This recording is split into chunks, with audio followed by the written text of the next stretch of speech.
अभ्यासक आणि ओबीसीसाठी सतत ओबीसीच्या मुद्द्यावरती संघर्ष करणारे राष्ट्रीय ओबीसी मुक्ती मोर्चाचे संयोजक नितीनदादा चौधरी आपल्यासोबत आहेत। नुकताच 11 मार्च 2026ला एक सुप्रीम कोर्टाच्या निर्णयामुळे ओबीसीचा मोठा दिलासा मिळणार आहे। नितीनदादा, खरंच हा निर्णय ओबीसीसाठी एक माइलस्टोन ठरणार आहे का?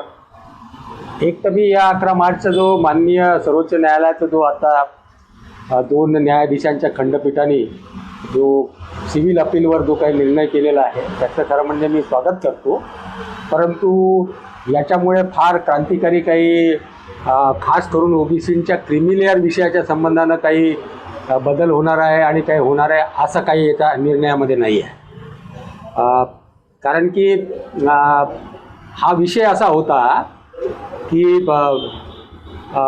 माननीय उच्च न्यायालय दिल्ली, केरळ आणि कर्नाटकाच्या संदर्भामध्ये जे 2015 नंतर जे वेगवेगळ्या सिव्हिल सर्व्हिसमध्ये जे या मुलांना जे उत्तीर्ण झाले होते परंतु ओबीसी कोटा अंतर्गत त्यांचे काही अपॉइंटमेंट झाल्या नाहीत आणि म्हणून ते माननीय कोर्टामध्ये गेले होते आणि त्या कोर्टाने जो निकाल दिला त्याच्या विरोधामध्ये युनियन ऑफ इंडिया अपीलमध्ये गेलं होतं आणि त्या अपीलच्या विरोधामध्ये हा निर्णय आहे आणि माननीय सर्वोच्च न्यायालयाने माननीय उच्च न्यायालयाचा जो निर्णय होता तो उचलून धरलेला आहे। त्याच्यामध्ये विषय जो आहे तो विषय समजून घेतला पाहिजे की विषय असा होता की जो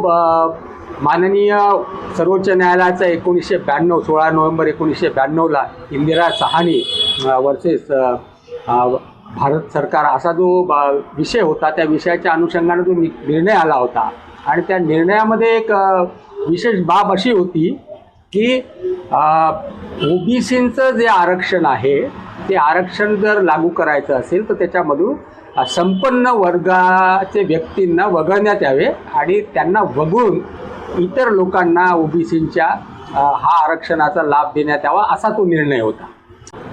की जरी ओबीसींना आरक्षणाचा लाभ मिळत असला तरी आरक्षण आमच्यासाठी फारसं असं फायद्याचं नाही आहे। क्रिमिलेअर म्हणून एक जो वेगळा वर्ग आहे त्यांना आरक्षणातून नाकारलेलं आहे, तर या बाबतीचं एक स्पष्टीकरण केलं जावं। असा काही मोठा वर्ग नाही आहे वगळलेला आहे, शंका आहे। आणि दुसरी गोष्ट, हा जो क्रिमिलेअरचा विषय आहे तो बहुतेकांना समजलेलाच नाही। केंद्रीय सरकारने तात्कालीन एक समिती बसवली होती रामानंद प्रसाद पूर्व न्यायाधीशांच्या अध्यक्षतेखाली आणि त्या समितीने एक क्रायटेरिया ठरवला होता आणि तो क्रायटेरिया तो माननीय केंद्रीय मंत्रालयाने स्वीकारला, केंद्रीय सरकारने स्वीकारला आणि त्याच्यानंतर एक ऑफिस मेमोरंडम सरकारने त्याच्या अनुषंगानं ते तुम्हाला मी दाखवतोय वाटतं ते ऑफिस मेमोरंडम काय आहे। ते ऑफिस मेमोरंडम आहे 8/9 हे 1993चं हे ऑफिस मेमोरंडम आहे आणि या ऑफिस मेमोरंडममध्ये स्पष्ट सांगितलं होतं की ओबीसींचे कोणकोणते व्यक्ती वगळण्यात येतील। त्याच्या 6 कॅटेगरी बनवल्या होत्या त्यांनी। जो पहिला ऑफिस मेमोरंडम आहे अत्यंत स्पष्ट मेमोरंडम होता। हा जो निकाल आहे तो निकाल त्यांचं म्हणणं असं आहे सर्वोच्च न्यायालयाचं की ऑफिस मेमोरंडमला तुम्ही एखादी एक्झिक्युटिव्ह ऑर्डर काढून त्याला विथेल्ड नाही करता येत आणि जी 8 सप्टेंबर 93ला जो पहिला ऑफिस मेमोरंडम सरकारने काढला होता की कोणते ओबीसी याच्यातून वगळण्यात यावे, त्याच्या ज्या स्पष्ट 6 डेफिनेशन केलेल्या होत्या त्या 6 डेफिनेशनमधला जो शेवटचा डेफिनेशन आहे वेल्थ टेस्ट, उत्पन्नाची जी टेस्ट आहे तो त्या संदर्भातला हा विषय आहे आणि त्यात माननीय सर्वोच्च न्यायालयाने म्हटलं होतं की जो ऑफिस मेमोरंडममध्ये जी स्पष्टता आहे त्या ऑफिस मेमोरंडमच्या स्पष्टतेला सुपरसीड करता येणार नाही, ओव्हररीड करता येणार नाही, त्याच्या विरोधामध्ये तुम्हाला वेगळा काही असा निर्णय देता येणार नाही आणि ते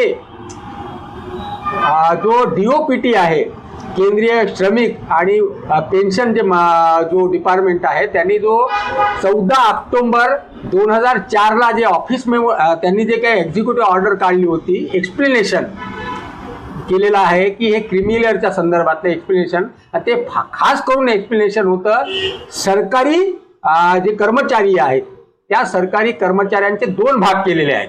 एक सरकारी कर्मचारी आणि जे PSU मध्ये आहेत, जे सार्वजनिक सेवेमधले आहेत, जे विभाग आहेत, त्या विभाग म्हणजे मग त्यांना आपण विद्यापीठ म्हणू शकतो किंवा मग त्यांना LIC म्हणू शकतो असे, आणि किंवा बँक म्हणू शकतो, असे जे तत्सम सेवा आहेत आणि खाजगी संस्थांमधले जे पदं आहेत त्यांनी स्पष्ट केलेलं आहे पहिल्या मेमोरंडममध्ये की ही जी पदं आहेत ही पदं जर सरकारी सेवेच्या ABCD पदाच्या संबंधाने असतील तर यांना सुद्धा याच पद्धतीनं हे वगळण्यात यावे किंवा स्वीकारण्यात यावं. परंतु जो 14 ऑक्टोबर 2004चा DOPT डिपार्टमेंटचा जे काही निर्णय होता, जी काही ऑर्डर होती, एक्झिक्युटिव्ह ऑर्डर होती, या एक्झिक्युटिव्ह ऑर्डरला नलिफाय केलेलं आहे माननीय सर्वोच्च न्यायालयाने या निकालामध्ये. त्यांचं म्हणणं आहे की 8/9/93ला जी काही ऑफिस मेमोरंडम आहे ते स्पष्ट आहे, अत्यंत स्पष्ट आहे. त्या संदर्भात सरकारी सेवांची जी पदं आहेत ABCD त्याच्यामध्ये आणि सार्वजनिक सेवांच्या संदर्भात संलग्नित जे पदं आहेत ते पदं आणि खाजगी सेवांची जी पदं आहेत त्या पदांमध्ये भेदभाव करता येणार नाही. हे आर्टिकल 14चं आर्टिकल 15चं व्हायोलेशन आहे. म्हणून त्यांनी म्हटलं आहे की हे ऑफिस जे काही मेमोरंडम आहे 8-9 सप्टेंबरचं ते त्यांनी अफेल केलं आणि त्यांनी सांगितलं की जो 14 ऑक्टोबरचं त्याच्या संदर्भातचं एक्सप्लेनेशन आहे त्यांनी म्हटलं आहे की या तत्सम जे सेवा आहेत संलग्नित ज्या वेगवेगळ्या डिपार्टमेंटच्या आहेत, सरकारी सेवा सोडून सार्वजनिक सेवा आणि खाजगी सेवांमधले जी ABCD पदं आहेत त्या पदांचं त्यांनी सांगितलं होतं की याच्यामध्ये उत्पन्न जे आहेत पालकांच्या उत्पन्न आहेत ते जोडण्यात यावं. ते जर स्पष्ट नसेल, ABCD पदाच्या संदर्भात स्पष्ट नसतील तर त्याच्यामध्ये त्या पालकांच्या वार्षिक उत्पन्नाची सतत 3 वर्षाची अवलोकन करून त्या आधारावर नॉन क्रिमिलेअरचं प्रमाणपत्र देण्यात यावं किंवा क्रिमिलेअर समजून वगळण्यात यावं. यांना त्यांनी या सर्वोच्च न्यायालयाच्या निकालामध्ये त्यांनी बाद ठरवलेला आहे. आणि हे आपण वारंवार म्हणत होतो की 8-9 सप्टेंबरचं जे 8/9/93चं जे ऑफिस मेमोरंडम आहे ते ॲब्सोल्यूट मेमोरंडम आहे की ॲब्सोल्यूट म्हणण्यापेक्षा ते अंतिम क्रिमिलेअर ठरवण्याच्या संदर्भात अंतिम आहे.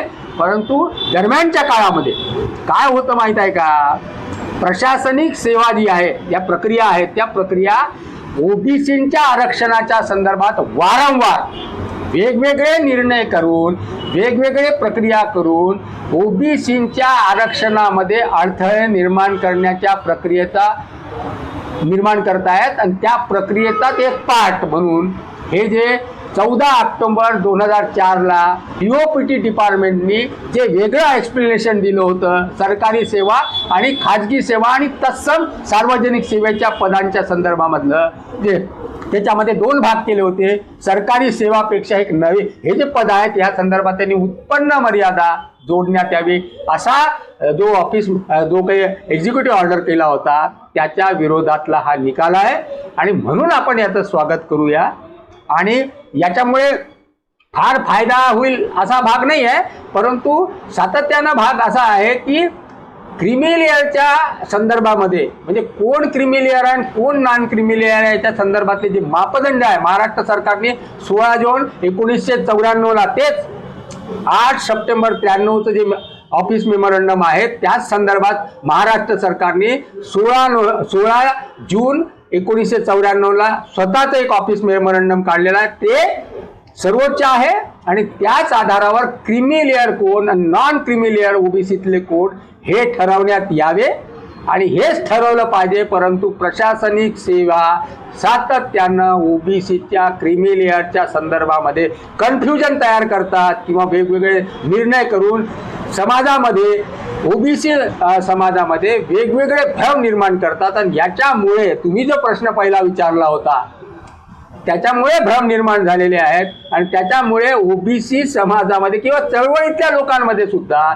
याच्याबद्दलची स्पष्टता आलेली नाही. एक असं सुप्रीम कोर्टाचं स्ट्रिक्चर पण आहे की जे मोठे शेतकरी आहेत त्यांना सुद्धा या आरक्षणाचं वगळण्यात नाही, ते पहिल्याच ऑफिस- त्यांना सुद्धा क्रिमिलियर लावण्यात यावं. पहिलं जे ऑफिस मेमोरंडम आहे त्याच्यामध्ये 6 मापदंड जे आहेत हा.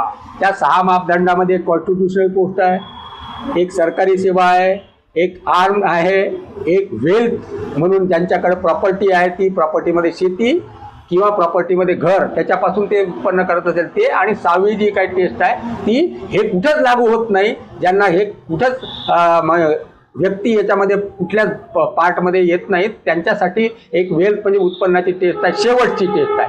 तर त्यात ही जी 4थी टेस्ट आहे, 5वी टेस्ट आहे, त्या 5व्या टेस्टमध्ये वेल्थ टेस्टमध्ये शेतीचा संदर्भात ज्यांच्याकडे आलेला आहे, परंतु माननीय सुप्रीम कोर्टाच्याही निकालमध्ये म्हटलेलं आहे आणि सर्व जे ऑफिस मेमोरंडम आहे त्याच्यामध्ये म्हटलेलं आहे की शेतीच्या उत्पन्न यात गृहीत धरण्यात येऊ नये. शेतीची जी सीमा आहे, म्हणजे तुमचं म्हणणं बरोबर आहे, मोठे कास्तकार म्हणजे ज्यांच्याकडं खूप शेती आहे पण त्याची सीमा ठरवलेली आहे त्यांनी सिलिंग लिमिटच्या वरती, म्हणजे सिलिंग लिमिटपेक्षा जास्त ज्यांच्याकडं शेती आहे त्यांना याच्यातून वगळण्यात यावं आणि शेतीचं उत्पन्न यात गृहीत धरण्यात येऊ नये असं स्पष्ट म्हटलेलं आहे. तर ती सीमा शेतीच्या संदर्भात सीमा हे इंडिकेटर आहे. या निर्णयामुळं ओबीसींना ओबीसीचे दाखले मिळणं सोपं होईल का? नाही, सोपं तर काय पहिलेच सोपं होतं. कॉम्प्लिकेशन तर प्रशासनिक प्रक्रिया तयार करते आणि त्यातल्या त्यात जो ओबीसी व्यक्ती आहे त्याला ओबीसीची जी आरक्षणाची प्रक्रिया क्रिमिलेअरची प्रक्रिया माहीत नसल्यामुळे हा संभ्रम निर्माण झालेला आहे, त्याच्यामुळे गोंधळ निर्माण झालेला आहे आणि त्याच्यामुळे कन्फ्युजन आहे आणि त्याच्यामुळे अडचणी निर्माण होतात असं म्हणणं आहे आमचं. म्हणजे स्पष्टता आहे. म्हणजे माझ्याकडे बऱ्याचदा इंडिव्हिज्युअल केसेस येतात, मी म्हटलं कोणी सांगितलं तुम्हाला मिळत नाही म्हणून, असं कसं मिळत नाही म्हटलं, तुम्हाला नाही मिळालं तर आमच्यासाठी चांगलं आहे कारण की आम्ही कोर्टात जाऊ आणि यांची कान उघाडणी करू. तर सोपं होणार नाही असा भाग नाही आहे, सोपंच आहे, कठीण प्रशासनिक प्रक्रियेने केलेलं आहे आणि लोकांना याच्याबद्दलची समज नसल्यामुळे कन्फ्युजन वाढलेलं असल्यामुळे अडचण होते.